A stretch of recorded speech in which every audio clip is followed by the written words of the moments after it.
Michael Corleone was always the outsider. He was the youngest son of Vito Corleone, the powerful head of New York's most influential crime family. But Michael wanted a different life for himself. He was not like his older brother Sonny. He was not like his older brother Fredo. He was a decorated war hero, a Marine captain. He fought in World War II. His service earned him respect beyond his family's shadow.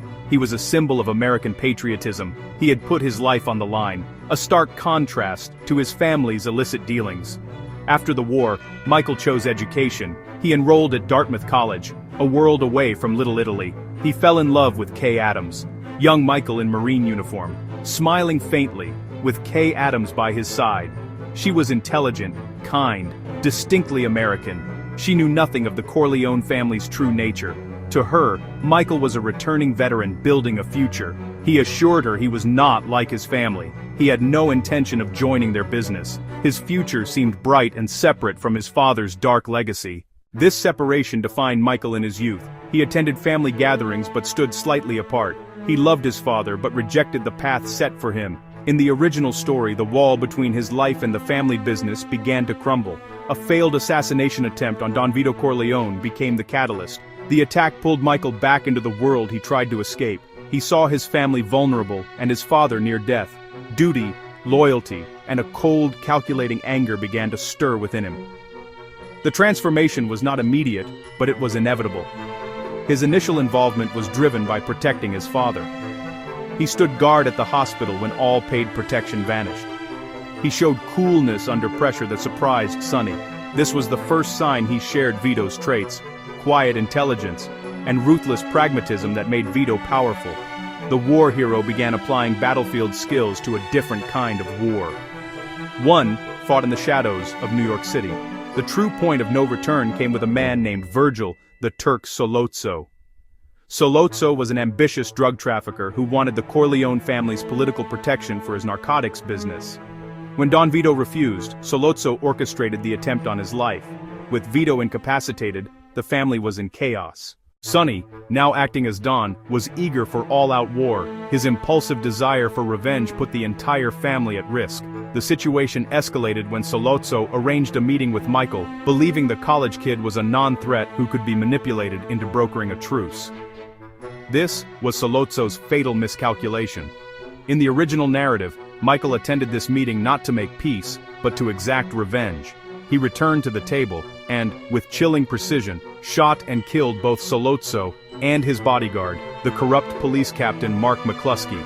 This single act of violence sealed his fate. The war hero became a murderer. The college student became a fugitive. He had crossed a line from which there was no turning back, plunging himself deep into the criminal underworld. But what if he had chosen differently? Let's imagine an alternate history. In this version, Michael still feels the pull of family duty. He still recognizes the grave danger Sollozzo represents, but his core identity as an outsider, as the son who is not like them, holds firm. At the crucial family meeting where he volunteers to kill Sollozzo, he instead argues for a different path. He uses his intelligence not to plan a murder, but to devise a strategy. He insists that killing a police captain would bring an unprecedented level of heat on the family, a war they could not win. He refuses to be the triggerman. In this alternate timeline, Michael tells Sonny and the others that his hands must remain clean. He argues that his value to the family is as an outsider, a legitimate face who can operate in the open world. If he becomes a killer, that advantage is lost forever. Perhaps he convinces them to use political maneuvering or to wait for a less risky opportunity. Or perhaps his family, seeing his refusal as weakness, simply sidelines him. They proceed without him, leaving Michael to return to Kay and his college life. He has made his choice. He has stepped back from the abyss, preserving his soul but leaving his family's fate in the hands of his far more volatile brother. With Michael remaining on the sidelines, the full weight of leadership falls upon Santino Sonny Corleone. Sonny becomes the acting Don. His style is the polar opposite of his father's. Vito, patient. Vito, cunning. Vito, preferred diplomacy. Sonny, impulsive. Sonny, aggressive. Sonny, driven by raw emotion. His first order of business is to avenge the attack on his father. Sonny declares open war on the other 5 families. Tattaglia family backed Sollozzo. The streets of New York run red with blood. Sonny's leadership is defined by recklessness. He lacks foresight to see enemy traps. Don Barzini exploits Sonny's predictability. Barzini watches Sonny weaken Corleone resources and manpower. He manipulates events from the shadows, fanning the flames of conflict. Sonny, blinded by vengeance, falls into a simple but effective trap. His violent reaction to Connie's domestic abuse becomes his undoing, perhaps even sooner and with more devastating consequences. The Corleone family's power quickly erodes under Don Sonny. Vito's foundations: political connections. Vito's foundations: union control. Vito's foundations: strategic alliances. Sonny neglects these pillars for open warfare. He alienates his father's old allies. Political protection vanishes as politicians distance themselves. Other families form a Barzini-led coalition. They seize territories and businesses while Sonny fights on many fronts. Sonny's reign is short and bloody. Enemies orchestrate his assassination. No clear capable successor. Danza. The family crumbles. Fredo, weak. Fredo, insecure. Fredo is incapable of holding things together. Tom Hagen, the consigliere, is a skilled advisor but lacks the authority and ruthlessness of a true Don. The great Corleone family, once the most powerful in the nation, becomes a cautionary tale, a dynasty destroyed not by external enemies, but by the fatal character flaws of its own heir apparent. While his family's empire collapses into violence and ruin, Michael Corleone's life follows a completely different trajectory. Having refused to bloody his hands, he finishes his degree at Dartmouth.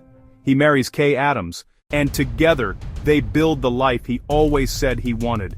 Free from the mafia's shadow, he is simply Michael Corleone, war hero, aspiring academic public servant. The news of Sonny's death reaches him like dispatches from a foreign land. Tragic, but distant. He is filled with grief and guilt, but he stands by his choice.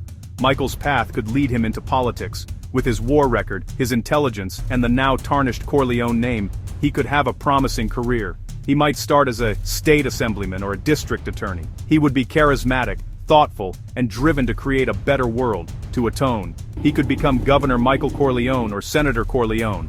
Alternatively, he could have pursued a military career.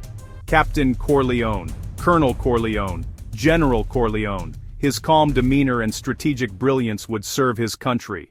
He would be a respected military leader. He would command soldiers on the battlefield, not hitmen in the streets. He would fight for his country, not for a criminal empire. His legacy would be service and patriotism, a stark contrast to his father's fear and power. In the end, this alternate history is a profound trade-off. Michael saves his own soul. He lives a life of honor, raises a normal family, and achieves a different kind of greatness. But the price of his salvation is his family's destruction. The Corleone dynasty, without him, is doomed.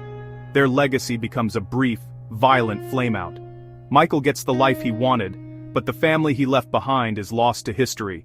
A fallen empire that could only be saved by the one son who wanted nothing to do with it.